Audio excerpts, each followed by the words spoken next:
a little bit of an exercise idea to try to explain what's happening in those people who go into more of the internal rotation of the femur, more external rotation of the pelvis, and get that kind of pinching in their hip, and it feels like a hip shift. Just really doesn't work in their body whenever they're trying to do it. So a lot of times what we're using is a band around the knees to help use the glutes to facilitate kind of an eccentric contraction and control that femur going into internal rotation. But what I started to think about, because of our knee call yesterday, is if I have somebody who's in a lot of ER and their femoral head, and Jason and I talked about Anterversion, he was really explaining it to me today, but let's say that's been altered, and so we now have more of this angle. What I wonder is if the femoral head is sort of pushed forward and going towards the medial side of the acetabulum. So then when we try to hip shift, we're sort of getting a block here. So the band helps because it's keeping this from like going in too far.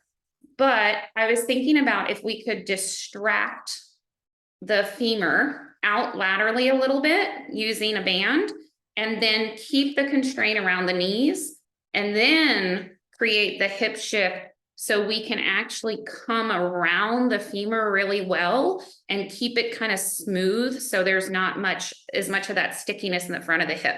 Okay, so here's the exercise. It's a little bit of a setup.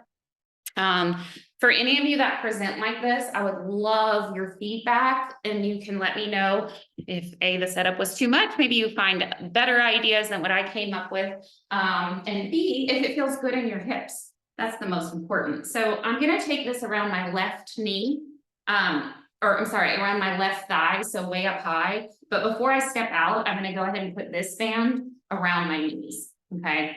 I would imagine if you were working one-on-one with a client, you could just use your hand as like a little bit of stimulus around their knee, okay?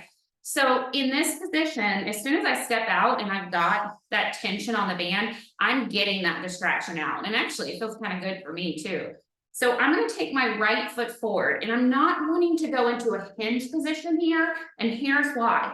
I want to bend the knee, so I'm actually creating a spin of the tibia into internal rotation as I create some dorsiflexion and hopefully a little pronation. And I want to keep this pulled out. So I don't want these people can sometimes go into this like excessive eversion. So I'm going to bring my right foot forward. So now I'm in kind of my offset squat, and I'm going to go ahead and just shift my right pelvis forward. So now I'm opening up the back of the pelvis.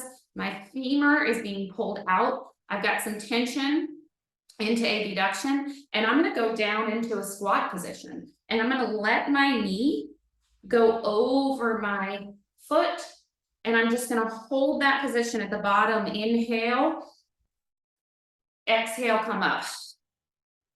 So I'd like for you to try it two ways. So inhale to facilitate the expansion in the back, exhale up, and try to exhale to generate the compression in the front while this is lengthened, and then inhale up.